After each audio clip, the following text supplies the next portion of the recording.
राज्य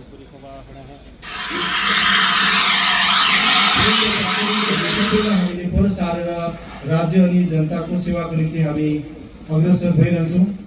र आज बिहानी सिक्किम प्रहरीले एउटा सुन्दर कार्यक्रममा सम्माननीय मुख्यमन्त्रीको गरिमामय उपस्थितिमा 13वटा नयाँ फायर टेन्डर्स जसको भव्य निर्माण भर्खरै सकेको छ हामीहरूले फ्ल्याग अफ सेरेमनी गरे रिच पार्कमा।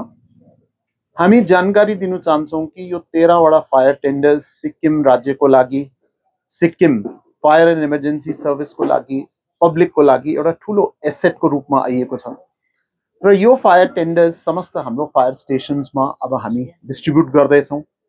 हाम्रो फ्लिट पुरानो भइसकेको थियो, धेरै फ्लिट चाहिँ 15 सालदेखि माथि पुगिसकेको थियो र अब यो नयाँ फ्लिट आउँदा एउटा नूतन टेक्नोलोजीको साथमा निर्माण भइएको फ्लिटमा definitely Sikkim fire and emergency सर्भिसको जति पनि अग्निशमन केपेबिलिटिज छ अझै सशक्त भएको छ, अझै दर्रो भएको छ। आउने समयमा कतिपय फायर इन्सिडेन्ट्समा हामी फर्दर बेटर रिस्पोन्स पनि दिन सक्छौँ भन्ने हामीलाई आशा छ र अब हामी कतिपय नयाँ इक्विपमेन्ट्स हामीले जो 15 FC अनि NDRF को साथमा चाहिँ तालमेल राखेर पाइएको छौँ। हामी यसमा प्रशिक्षण पनि दिन्छौँ, हामी ट्रेनिङ पनि दिन्छौँ, आफ्नो क्यापेसिटी बिल्डिङ स्किल सेट्स बढाउँछौँ आफ्नो फोर्सको र स्लोली एन्ड स्लोली जति हाम्रो प्राकृतिक आपदा अथवा फायर इन्सिडेन्ट्स पनि रिपोर्ट हुन्छ हामीलाई आशा छ कि हाम्रो फायरको कर्मठ जति पनि अधिकारीगण हुनुहुन्छ, जति पनि हाम्रो फायर सर्भिसमेन हुनुहुन्छ उहाँहरूले बहुत बेहतर रिस्पोन्स गर्न सक्नुहुन्छ।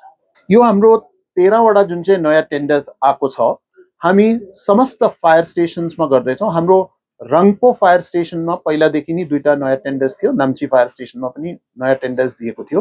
त्यो बाहेक जति पनि सिक्किमको अन्य फायर स्टेशन छ जस्तो ग्याङटक फायर स्टेशन, हाम्रो रानीपुलमा यो पनि जानकारी दिन्छु, जालीपुलमा नयाँ निर्माण हुँदैछ, मल्लीमा पनि नयाँ निर्माण हुँदैछ र जस्तो सिङताममा पनि जान्छ, यो चाहिँ जोरथाङ फायर स्टेशनमा पनि जान्छ, गेजिङ, सोरेङ, मङ्गनेन अनि पाक्योङ, रेनोक यो सबै फायर स्टेशन्समा यो नयाँ टेन्डर्स हाम्रो जान्छ होला र आउने सालमा पनि धेरै अझै सामग्रीहरू चाहिँ हामी दिनेछौँ र यसमा हामी राज्य सरकारलाई पनि बहुत धन्यवाद दिन्छौँ किनभने उहाँहरूले चाहिँ मार्गदर्शन गरेर हामीहरूलाई चाहिँ एकदमै धनराशि उपलब्ध गराएर चाहिँ यो स्टेटलाई एउटा हायर लेभल अफ प्रिपेयर्डनेसमा जुन चाहिँ पुर्याइदिनु भएको छ हामीलाई बहुत खुसी छ, हर्षान्वित छौँ हामी र हामी चाहिँ आशा गर्छौँ कि हाम्रो डेफिनेटली एफिसिएन्सी बेटर भइहाल्छ। हामी बनाउनेमा 2टा नयाँ निर्माण हुँदैछ।